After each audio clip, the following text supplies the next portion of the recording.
Bismillahirrahmanirrahim. Assalamualaikum warahmatullahi wabarakatuh. Asyhadu an la ilaha illallah, asyhadu anna Muhammad Rasulullah. Allahumma sholli ala sayyidina Muhammad wa ala ali sayyidina Muhammad. Kama sholaita ala sayyidina Ibrahim wa ala ali sayyidina Ibrahim. Bil alamina innaka Hamidum Majid. Sebelumnya kita panjatkan dahulu doa kepada Gusti Allah Agung untuk saudara-saudara kita yang telah memberikan sholawatnya kepada channel dakwah ini, sehingga channel ini dapat dengan eksis hadir dalam ruang-ruang diskusi kalian semuanya, ya. Tentu dengan sebuah harapan, insya Allah sholawat itu akan menjadi catatan langit amal soleh bagi mereka dan keluarganya kelak, dan insya Allah akan terbalaskan, ya, dengan balasan yang lebih baik lagi. Kemudian untuk seluruh viewer terkasihku dimanapun kalian berada, aku ucapkan terima kasih atas apresiasinya. Yang di mancanegara, di dalam negeri, aku ucapkan terima kasih.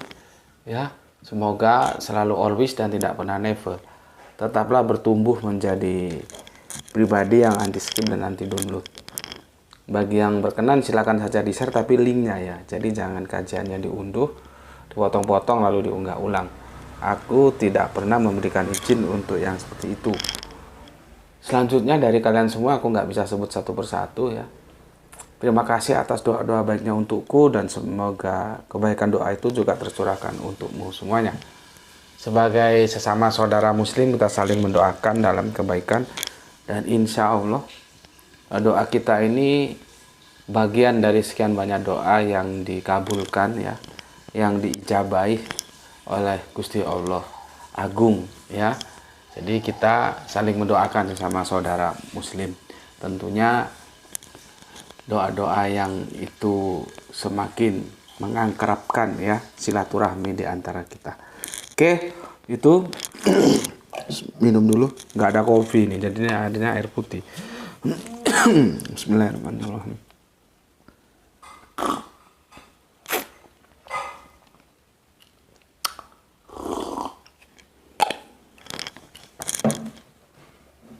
Kebanyakan kopi katanya. harus diimbangi air putih, ya wis, manut aja wis. Ini aku jadikan seri terakhir, ya. Jadi seri penutup, ya. Kristen Islam masihkah berpikir Isa diangkat ke langit, ya.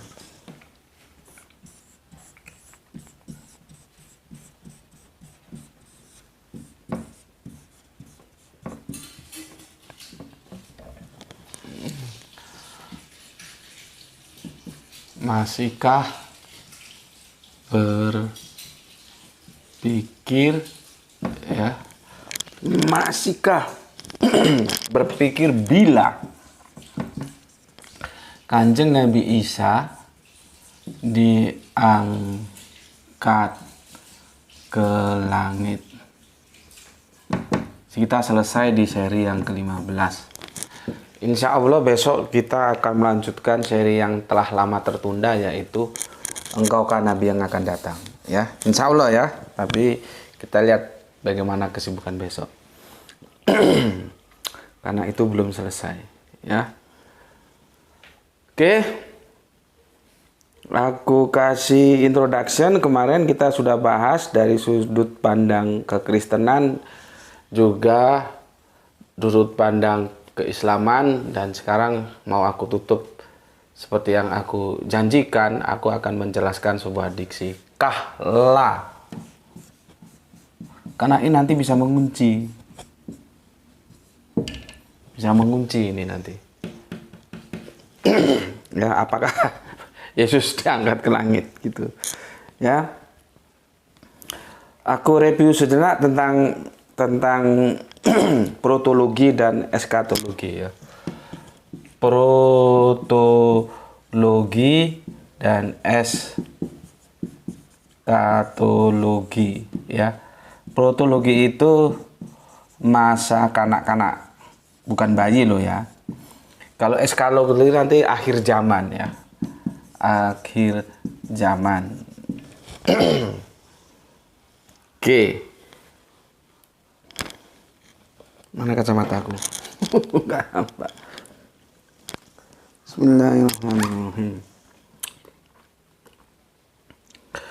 Aku bacakan dulu ya protologinya ya. Ini ada dari Lukas 2 41 sampai 50 ya. Lukas 2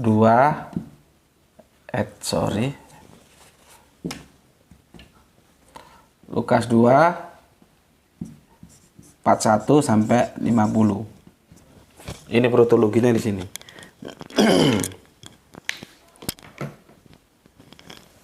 Oke, aku baca. Tiap-tiap tahun orang tua Yesus pergi ke Yerusalem pada hari raya Paskah. Berarti ini tahunan ya. Ketika itu Yesus telah berumur 12 tahun. Ya. Pergilah mereka ke Yerusalem seperti yang lazim pada hari raya itu. Artinya hari-hari yang lalu atau tahun-tahun yang lalu juga ya begitu pas hari Paskah gitu maksudnya. Sehabis hari-hari perayaan itu ketika mereka berjalan pulang, tinggallah Yesus di Yerusalem tanpa diketahui orang tuanya. Jadi ketika acara sudah selesai mau kembali itu Yesus tetap tertinggal di Yerusalem. Orang tuanya kagak ngerti. Ya, kenapa bisa begitu? Ya, karena mereka menyangka bahwa ia ada di antara orang-orang seperjalanan mereka. Maksudnya kan bareng-bareng tuh rombongan gitu ya. Berjalanlah mereka seharian perjalanan jauh, lalu mencari dia di antara kaum keluarga dan kenalan mereka. Ya mungkin tetangganya. Mana Yesus kok nggak ada? Loh, tak pikir sudah jalan sama rombongan depan gitulah kira-kira ya. Oke. Karena menyangka bahwa dia ya ada di antara orang-orang seperjalanan mereka, perjalanan mereka sehari perjalanan jauhnya. Lalu mencari dia di antara kaum keluarga dan kenalan mereka. Karena mereka tidak menemukan dia, orang maksudnya nggak ada dicari-cari ya. Kembalilah mereka, bapak ibunya, ke Yerusalem sambil terus mencari dia. Jadi sampai di perjalanan nggak ada, balik jalan lagi. Ya, dicari lagi gitu. Ya. Sesudah 3 hari, mereka menemukan dia di dalam bait Allah. Sorry. Sedang ia duduk di tengah-tengah alim ulama, sambil mendengarkan mereka dan mengajukan pertanyaan-pertanyaan kepada mereka. Suasana apa ini? Duduk di bait Allah dengan alim ulama, menjawab pertanyaan-pertanyaan. Ini diskusi. Inilah yang dikatakan Al-Quran dalam buayan itu loh. Bukan berarti masih bayi. Ya. Nanti tak jelaskan. Ada tafsir tentang buayan itu ya. Oke. Tapi repotnya kalau sudah terkena dongeng ya tumpul otaknya. Jadi bayangkan 12 tahun sudah berani lawan tandingnya alim ulama loh. Yang aku bilang pernah jelaskan seharusnya ya kalau alim aja. Karena alim itu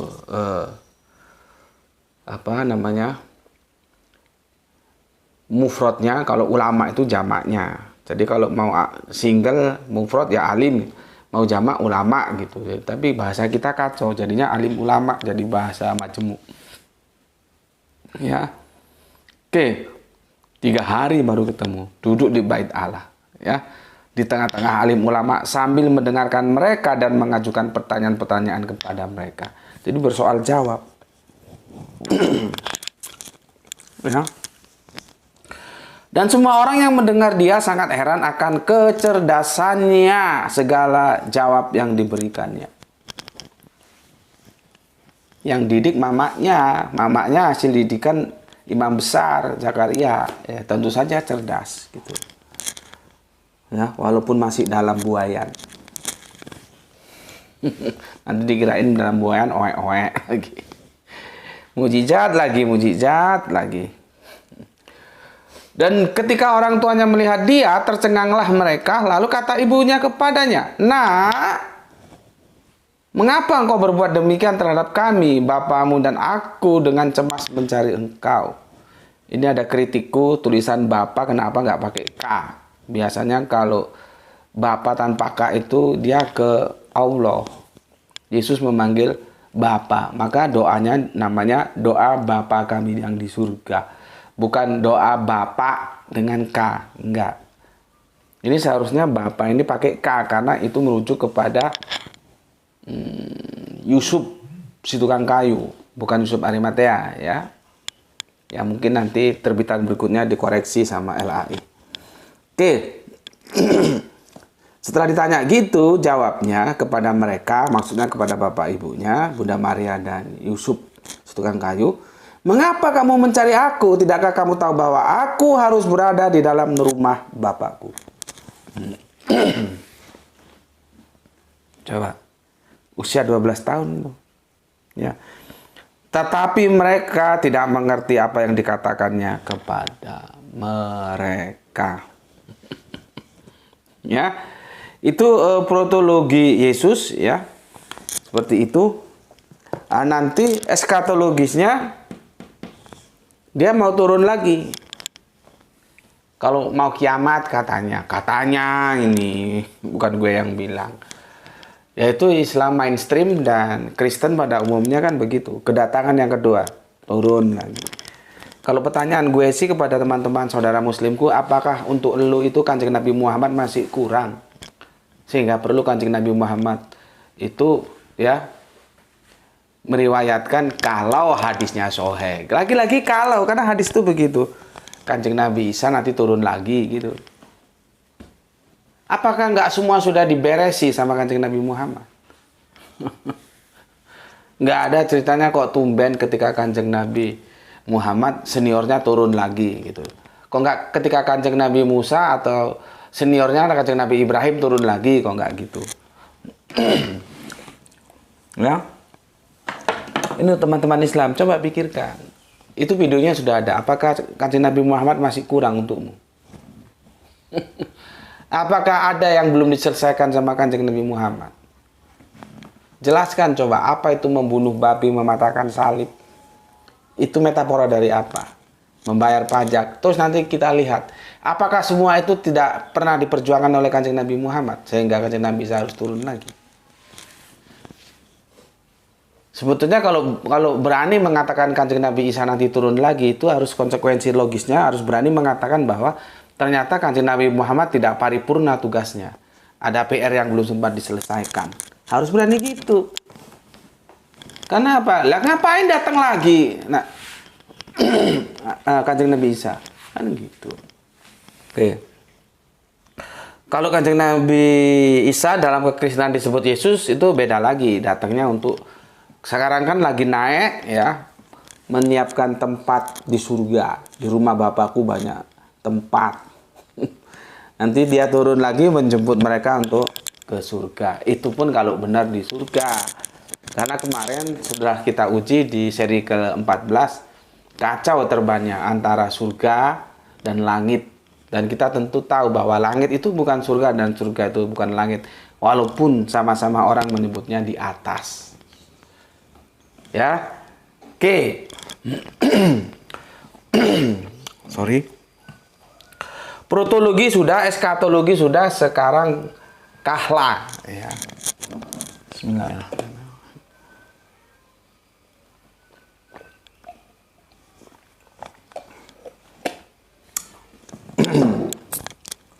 Sebelum ke kahla, aku bacakan dulu komen yang masuk dari kalian ya, supaya gue kagak punya utang sama lu.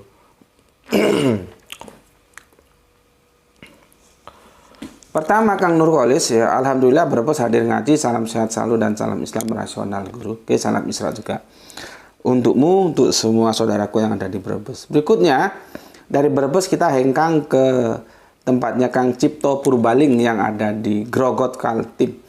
Untuk saudaraku yang Islam, itu lagu yang dinyanyikan saudara kita yang Kristen. Cukup kita hormati, tak perlu kita mendendangkan. Kalau Nabi Isa alaihissalam diangkat ke langit. Salam akal waras, Grogot Kaltim. Oke, terima kasih untuk Cipta Purbaling. Ya. Kemudian soleha kita Gispati, alhamdulillah hadir ngaji Tuan Guru. Semoga kita semua selalu dalam lindungan Gusti Allah yang Maha Agung. Amin, amin ya rabbal alamin. Salam Isra semuanya saudaraku. Oke, salam Isra kembali untukmu Gispati yang ada di Palu. Oke, berikutnya Kang Sukanda Hadran. Kata langit adalah kiasan untuk tempat ya di ketinggian dari permukaan bumi. Contohnya langit-langit kamar ya, atau langit yang lebih tinggi lagi seperti puncak gunung, puncak gedung ya, pencakar langit, atau bisa juga tempat tanah yang tinggi. Dalam kurung dataran tinggi, Quran surat 2350. Gue kagak ngerti maksud lu, ngapain juga harus lari ke 2350 untuk masalah langit. Tapi urusan lu lah, komen lu mau kemana gue gak ngerti maksudnya. Yang penting udah gue baca. Ya, ngapain juga lari ke 2350? Ke surat Al-Mu'minun 50 itu nggak pernah disebut sama.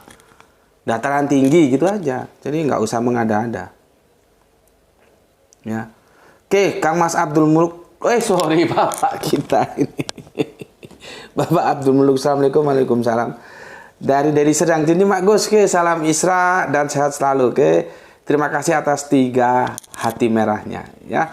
Salam Isra ya Pak ya, untuk semua keluarga di sana, untuk istri tercinta, anak tercinta, cucu-cucu tercinta. Semoga selalu dalam ridho Gusti Allah Agung. Salam Isra semuanya. Oke. Selanjutnya Kang Mas Alif, terima kasih. Hadir kembali sambil ngopi pahit tanpa gula. Iya, gue dengar katanya lebih sehat gitu ya, kopi pahit tanpa gula. Salam Isra dari Depok, tetangga Jakarta, untuk semua Power Channel. Alhamdulillah, alhamdulillah. Terima kasih untuk Alif yang ada di Depok, tetangganya Jakarta. Kalau gue dulu di Citayam. Berikutnya Kang Sahran Gifari, menyimak setelah 45 menit tayang. Udara malam yang sejuk setelah sore diguyur hujan. Oh, sama berarti ya. Di sini ini mendung ini ya. Ya. Sepertinya antara Batu dan Bandung ini satu musim nih. Sana hujan, sini hujan. Oke, atur nuhun Kang sadayananya, atur nuhun salam Isra sadayana. Untuk semua saudaraku yang ada di Bandung Utara bagian barat. Oke, kita terbang ke Jambi. Ada Kang Irfan Al-Akbar. Terjemahan bahasa Inggris juga merepotkan, Gus. Karena ada ungkapan dalam bahasa Inggris untuk menyebut kata langit itu sebagai heaven. Makanya kan ada ungkapan seven heaven. Padahal maksud mereka adalah 7 langit. Ya wes, embuhlah kuno-kuno wes. Putus asa dia. Masih menyimak dari Kerinci Jambi. Lah iya. Mungkin dia jengah ya. Sudah jelas-jelas terjadi tabrakan ya. Jadi tidak korespondensi. Kan ada 2 metodologi, korespondensi dan koherensi untuk melihat itu wahyu Allah atau tidak ya. Ini yang dilanggar itu korespondensi antara satu ayat dengan ayat lainnya, tabrakan. Yang sini bilang langit, yang sono bilang surga. Yang sononya lagi langit, sononya lagi surga, kagak ngerti puyeng deh mana yang benar. Makanya akhirnya apatisnya Kang Irfan sampai dia bilang, yo wes embuh kono-kono wes. Oke ya, matur nuwun Kang Mas Irfan Al-Akbar yang ada di Kerinci Jambi, yang lagi Bandung, lagi membangun bendungan ya, bukan jembatan, bangun bendungan. Fadlan Jakaria, Assalamualaikum, waalaikumsalam Gus warahmatullahi wabarakatuh. Salam dari Purwosari Gus, semoga sehat selalu. Amin, doa yang sama untukmu. Mau tanya Gus, opo? 1. Apakah perkataan yang diucapkan Nabi Isa itu kitab Injil yang sesungguhnya? Ya belum tentu perkataan yang mana. Seperti kanjeng Nabi itu apakah setiap kata-katanya itu Al-Quran? Kan ya enggak. Karena kanjeng Nabi itu ya makhluk sosial gitu loh. Hidup sebagaimana kita hidup, bersosialisasi kan dia ya perlu bicara atau diskusi atau apa gitu. Jadi jangan dianggap semua yang dikatakan Nabi itu Al-Quran. Begitu juga jangan kamu bilang semua yang dikatakan Nabi itu Injil. Nanti kanjeng Nabi misalkan minta dibikinin kopi sama Bunda Aisyah, terus kamu bilang, Hai Kumairoh, bikinkanlah aku kopi. Terus itu kamu bilang Al-Quran gitu. Kan jadi kacau. Ya. Oke. Selanjutnya, apakah Nabi Isa itu saat menerima wahyu kitab Injil itu secara langsung, apa seperti Nabi Muhammad yang mendapatkan wahyu sewaktu-waktu tertentu saja? Ya, data itu tidak cukup bisa untuk menjelaskan yang ada di dalam Alkitab itu. Ya, kalau Musa ketika menerima Ten Commandment itu memang diberi sama Gusti Allah, gitu. Ya, kalau informasi tentang Yesus itu kita tidak cukup data yang ada di Perjanjian Baru itu, ya. Oke. Kemudian ketiga, jikalau Nabi Isa mewahyukan kitab Injil pada waktu kamu ini ngawur. Kalau Nabi Isa mewahyukan kitab Injil, maksudmu gimana?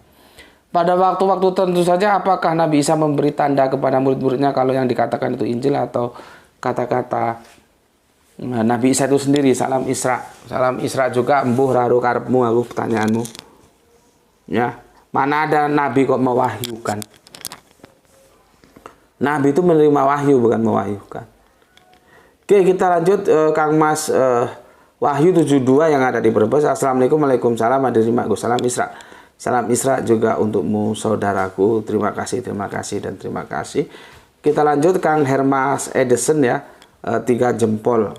Ya, terima kasih atas 3 jempolnya. Kemudian Kang Rio Aka Jaksel hadir Gus. Oke. Salam Isra ya untuk semua saudaraku yang ada di Jaksel, Jakarta Selatan, dan juga tadi Kang Mas Edison yang ada di Kalimantan Tengah. Berikutnya, Guru and Rukem, kuliah gratis, tiket gratis, konsumsi gratis, saksikan debat Islam.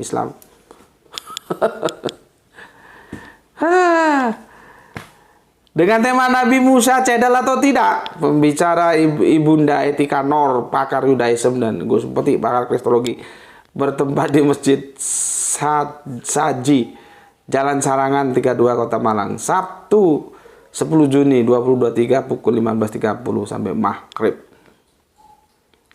Ini nanti 15.30 jelas nggak on time itu. Taruhlah jam 16-nya on time. Masing-masing ngomong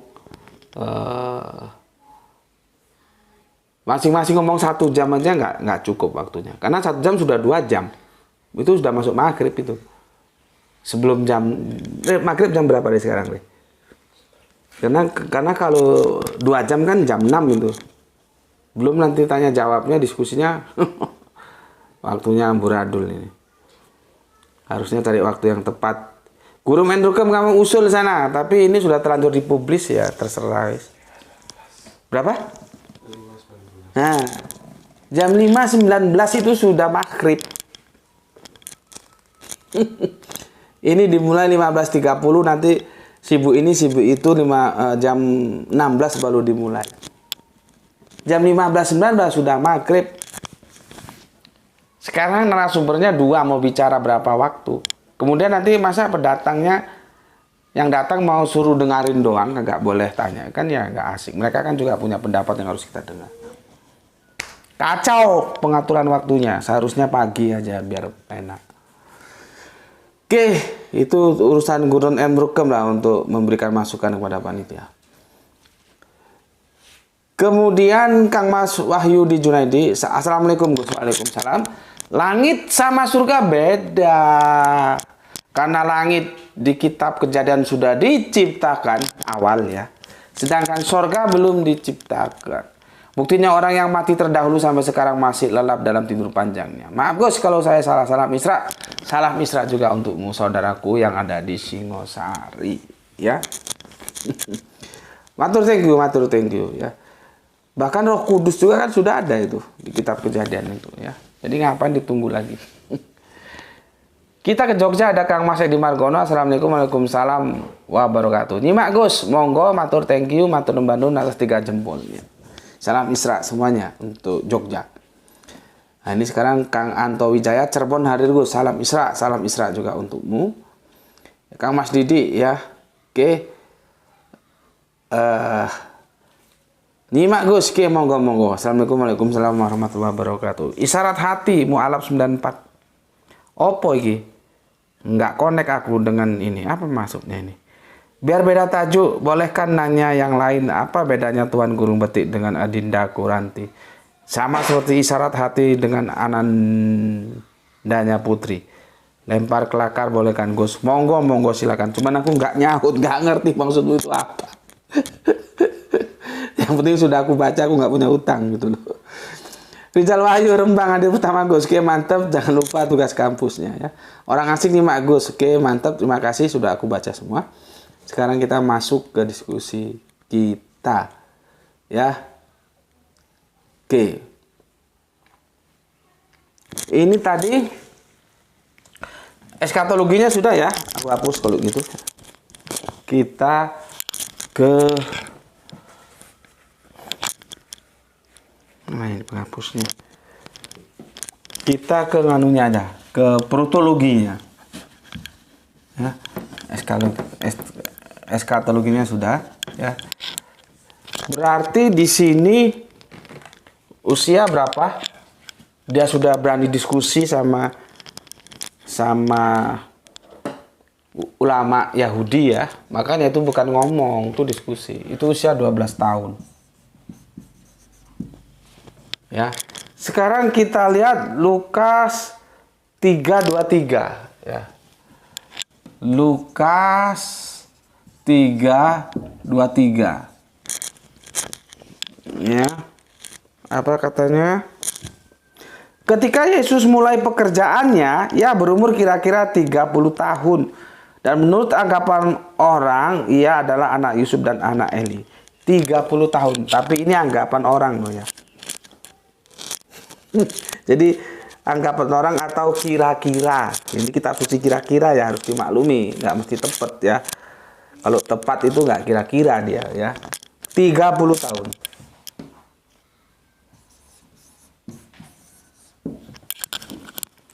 Ya.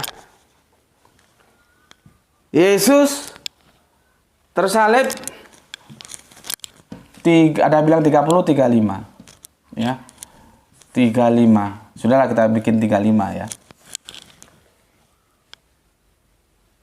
Sorry. 33. Ada yang 33, ada yang bilang 33,5 ya. Kita bulatkan saja. Enggak lah, apa adanya aja. 33,5. Ya. Maka kalau berpedoman pada ini ya, ini kita tarik ke sini. Ini kita tarik ke sini. Kalau pedoman pada Lukas, maka Kanjeng Nabi Isa itu dakwah cuman 3,5 tahun. Dan ini yang dipegang teman-teman Kristen. Karena dimulai usia 30, wafat atau peristiwa penyalipan itu dia sudah 33,5. Berarti cuma 3,5 tahun. Dan ini gue tolak, karena gue tidak pakai Lukas 3:23. Karena didukung oleh Al-Quran. Sejak dalam buayan sudah diskusi, sudah diajak ngomong. Maka gue pegang Lukas 2:41-50. Berarti ada sekitar, berapa ini dikurang ini? 33,5 kurang 12 berapa?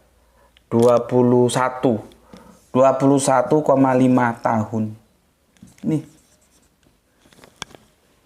Jadi kalau gue ditanya berapa lama Kanjeng Nabi Isa itu atau Yesus itu dakwah, kalau gue pegang yang ini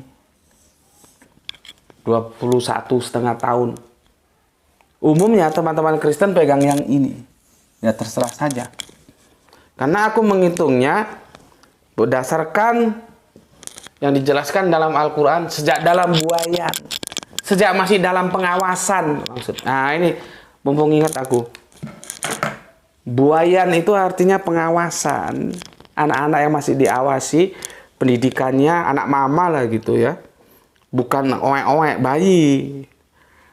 Makanya kita kan bikin apa itu namanya yang bertajuk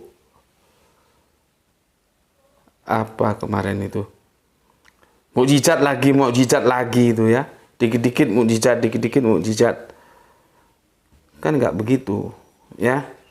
Jadi nggak ada bayi bisa ngomong tuh nggak ada. Itu buayan itu artinya dalam pengawasan. Ini tak cari no referensi yang dikirim oleh Kang Mas Edi Margono, ya. Bismillahirrahmanirrahim.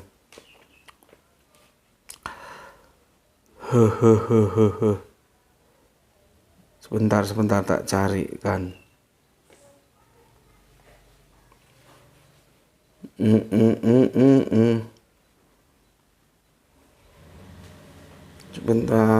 Sebentar. Oke.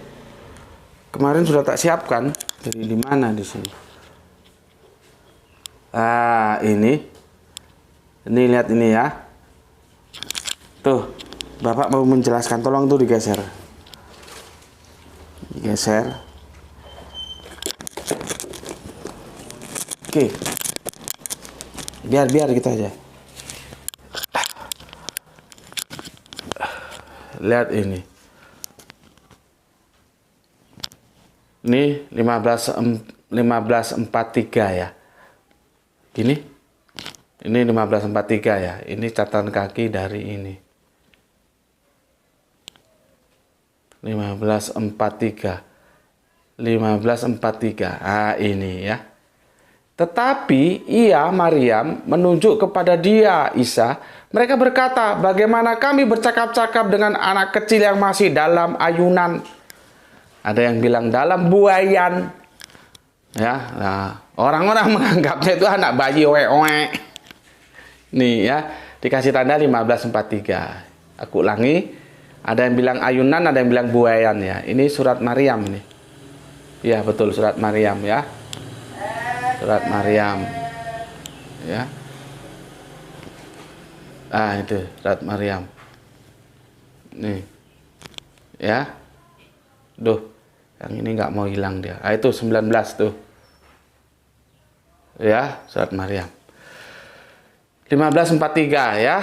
1543. Oke, sekarang kita ke sini penjelasannya nih. 1543 nih. 1543. Tuh, kok nggak bisa pas ya. Sebentar. Udah nggak usah diubah-ubah itu. Nih ya, 1543 ya. Memang menjadi kebiasaan para sesepuh dan ulama Yahudi untuk menyebut anak ya. Menyebut anak muda yang lahir dan dibesarkan dalam pengawasan mereka, anak kecil yang masih dalam ayunan.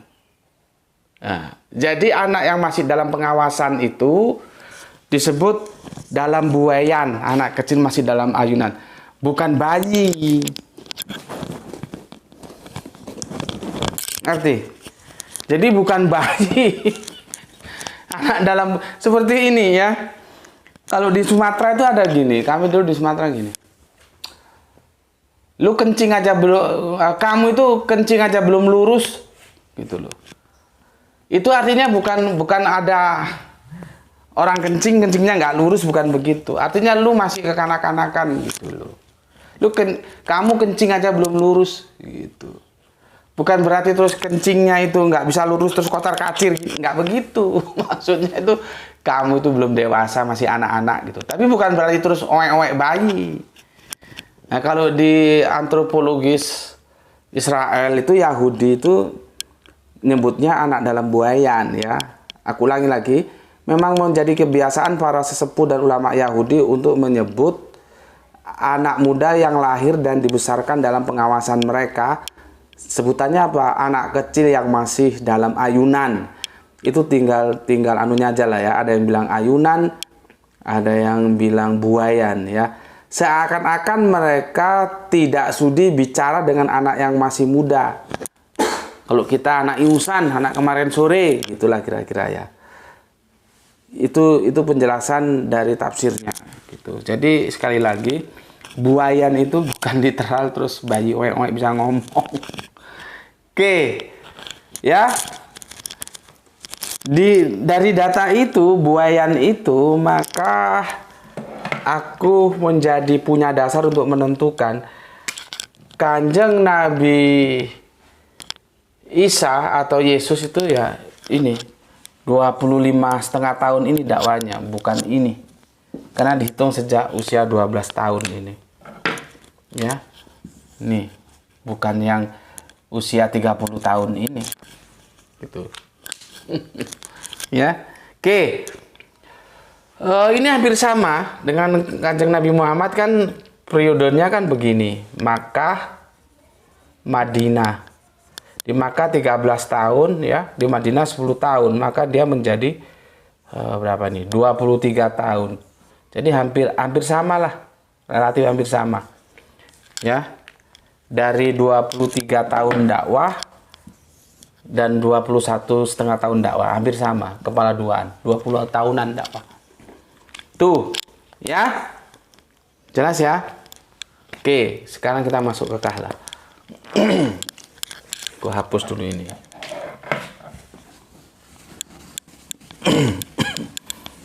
Jadi kalian jangan lagi ngomong, oh dakwahnya 3,5 tahun. Nah, itu teman-teman Kristen gitu.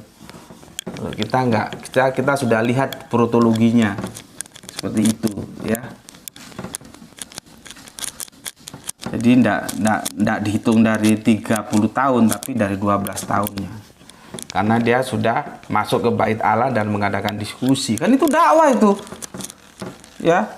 Yang dilawan itu juga bukan kaleng-kaleng ulamanya Yahudi. Oke. Sekarang kahla. Buka Al-Qur'anmu, ini yang dari 2 ayat ini ingatku. Nanti kalau ada lagi silakan tambahkan. Tapi yang aku searching, aku tahu itu 2 ayat ya. 2 ayat. Pertama surat 3 Ali Imran ya. Quran surat Ali Imran surat 3 ayatnya 46. Ya, begini. Dan dia berbicara dengan manusia dalam buayan. Ya, seperti tadi aku sudah jelaskan, jangan dianggap itu oe-oe, masih bayi dalam buayan. Maksudnya masih kanak-kanak ya, tapi ya 12 tahunan itulah ya. Dan ketika sudah dewasa, dia termasuk antara orang-orang soleh. Dewasa itu dia dari kahlau. Kurang W. Nih. Jadi di kahlau di sini dewasa ya. Dewasa. Itu dari ini loh. Ya. Kalau dalam buayannya sudah aku jelaskan tadi di awal ya. Jadi nggak usah. Kita fokus ke dewasa. Terus surat berapa ini? Ali Imran.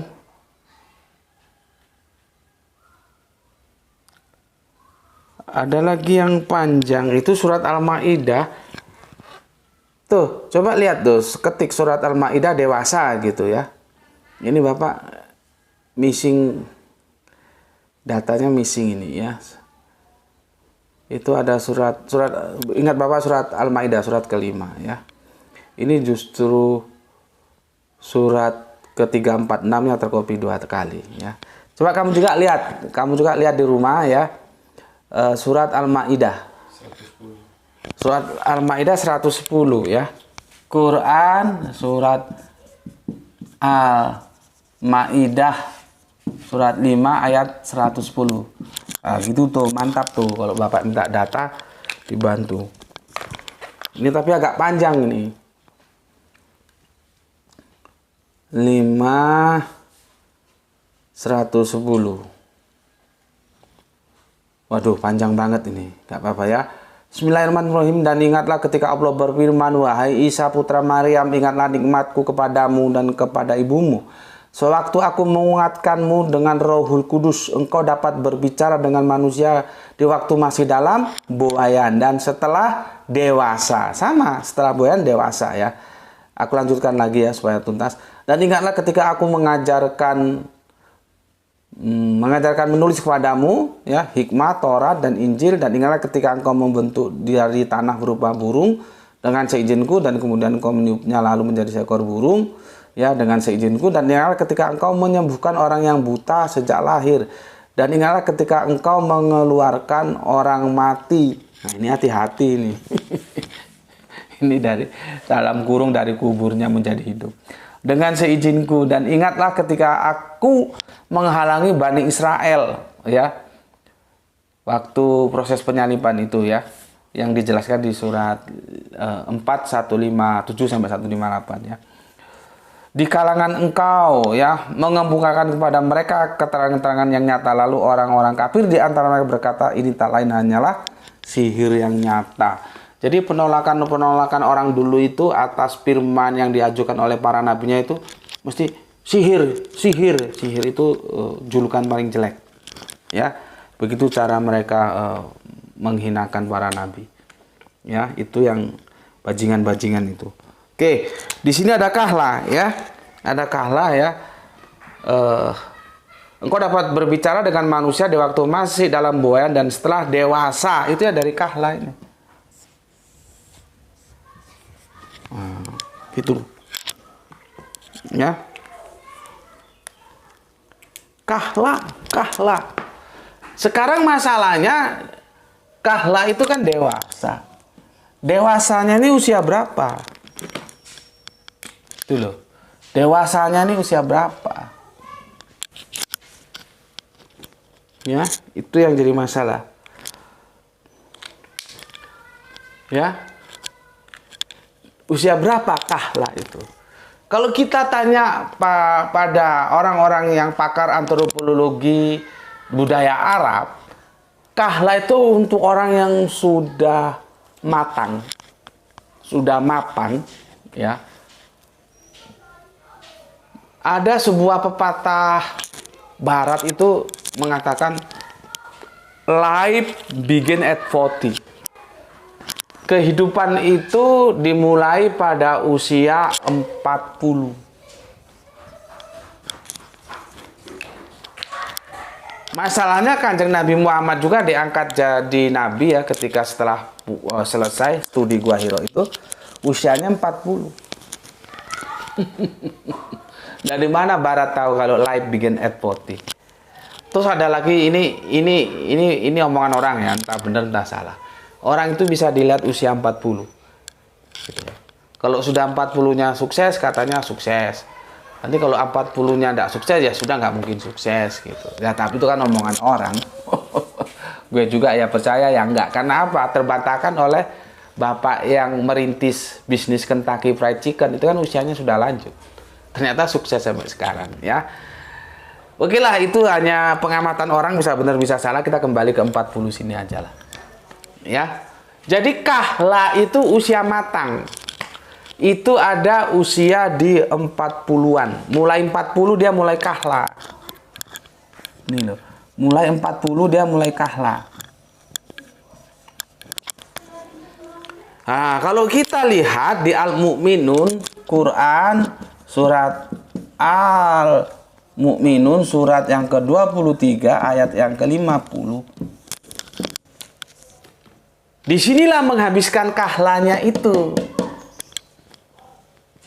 Yang kemarin sudah kita diskusikan apakah ini pra atau pasca penyaliban. Ini ya jelas pasca. Ya. Ini usianya 40 sampai dewasa nanti. Karena kahla itu dimulai 40. Di sini tempatnya. Di surat Al-Mu'minun ya. Dataran yang tinggi yang banyak mata air itu di sini.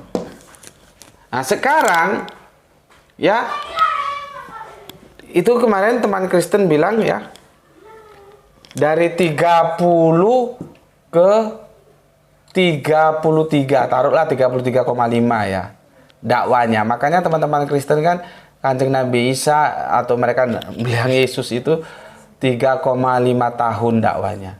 Kalau aku tadi kan 21-an tahun ya. Kalau 30 dari sini kita tarik, oke lah 33,5. Kita ambil 33 penyalipan itu ya. 33,5. Ya. Kita ambil 33,5. Ya, 33,5. Atau kita tulis di sini. 33,5. Ya. Ini apakah sudah kahlah? Itu loh maksudku. Ini apakah sudah kahlah? Gitu loh.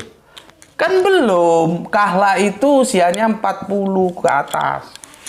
Kalau usia 33,5 ya, kalaupun dibelatkan 34, dia belum kahlah. Masih ada selang waktu 6 tahunan.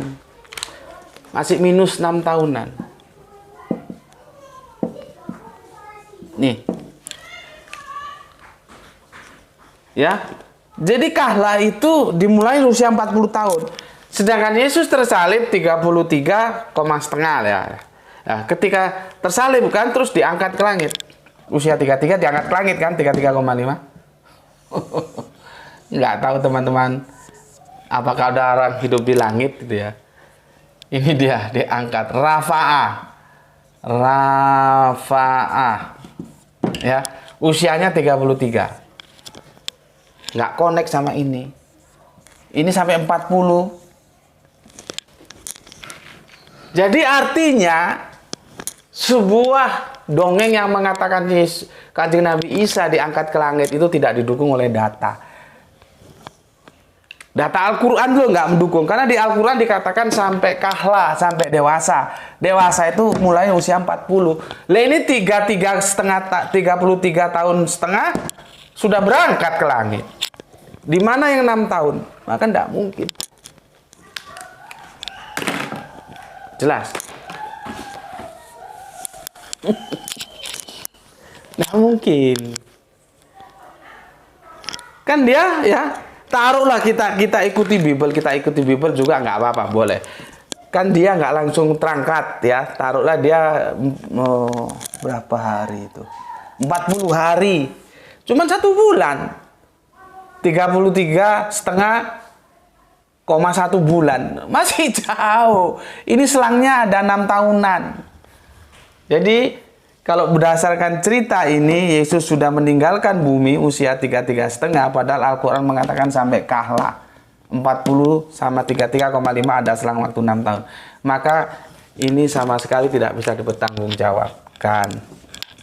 Nih dia. Di mana? Akhirnya di surat Al-Mu'minun ayat 23 pasal yang ke-50. Surat 23 ayat yang 50. Clear? Ya. Aku sudah paparkan dari 2 sudut pandang. Dari perjanjian baru itu untuk saudara-saudara kita Kristen, dari perjanjian terakhir untuk saudara-saudara kita Islam mainstream, ya. Semua data sudah aku hamparkan, aku sampaikan. Sekarang terserah kalian menentukan sikap. Apakah masih berpikir ya bahwa Kanjeng Nabi Isa diangkat ke langit? Atau kalau teman Kristen kita, karena ada yang nggak mau Isa bukan Yesus katanya, apakah kalian masih percaya kalau Yesus diangkat ke langit? Sedangkan take off-nya aja beda-beda. Take off-nya itu loh beda-beda. Dari mana diangkatnya? Take off-nya itu kalau pesawat dari mana? Beda-beda. Belum waktunya, kapan dia terangkat. Ada yang 40 hari, ada yang setelah bangkit, kacau. Ya. Itu kalau kita lihat lagi, lebih lama lagi, itu semakin banyak tumpang tindihnya. Kemarin sudah kita tutup untuk perspektif Alkitab ya. Itu ke surga apa ke neraka? Kacau lagi. Nah, terus begitu gimana? Apakah masih percaya Yesus diangkat ke langit? Meskipun aku tahu bahwa itu adalah fundamental dalam kekristenan ya. Dalam kredo itu dasar keimanan mereka. Saudara kita Kristen itu fundamental itu. Yesus diangkat ke langit. Karena nanti mau turun lagi untuk menjemput mereka ke surga. Gitu ya. Ya, tapi sekarang silakan pikir dengan data yang aku kirimkan. Seperti itu. Ya. Dan itu Alkitabiah semua. Silakan dibantah dengan Alkitab. Begitu juga untuk yang teman Islam mainstream. Aku sudah berkali-kali bilang, itu cerita dari saudara tua kita, yaitu kekristenan. Dulu tentunya di Madinah sudah terjadi interaksi ya antara umat Islam dan ahli kitab, khususnya Nasrani. Cerita ini masuk, kemudian dipegang kita dari tahun ke tahun, dari tahun-tahun, dari abad ke abad diajarkan seolah-olah itu bagian dari keimanan kita. Enggak. Makanya kalau ada orang bilang bahwa Gus Medik itu tidak percaya kanjeng Nabi bisa turun lagi, itu termasuk akidah, itu sesat. Sesat dari Hongkong. Ya, ini bukan akidah kita. Ini akidah saudara Kristen kita. Dengan latar belakang cerita yang seperti itu, saling tumbang tindih. Al-Quran juga tidak pernah mengatakan kanjeng Nabi bisa diangkat ke langit, dan tempat kehidupan itu adalah di bumi, karena di bumi segala keperluan kehidupan kita, oksigen, air, dan segala macamnya disediakan, bukan di langit. Tapi ya terserah kamu lah ya, aku hanya menyampaikan data seperti itu. Oke, sampai di sini dulu ngaji kita, dan ini tamat tuh ya. Ini edisi tamat. Insya Allah besok kita akan bahas ngokan Nabi yang akan datang. Silahkan berpikir untuk teman-teman Kristen dan teman-teman Islam mainstream ya. Masihkah berpikir bila Isa diangkat ke langit? Oke, pesan dari aku, jaga Allah, jaga kanjeng Nabi, jaga Al-Quran, jaga sholatmu dalam bingkai iman Islammu. Tetapi tetap memberi hormat kepada saudara-saudara kita yang lain, karena mereka juga tetap saudara kita ya. Semoga mendapatkan keberuntungan, rezeki yang barokah, dan kesehatan yang prima. Salam Isra. Bismillahirrahmanirrahim. Alhamdulillahirabbil alamin. Matur nuwun.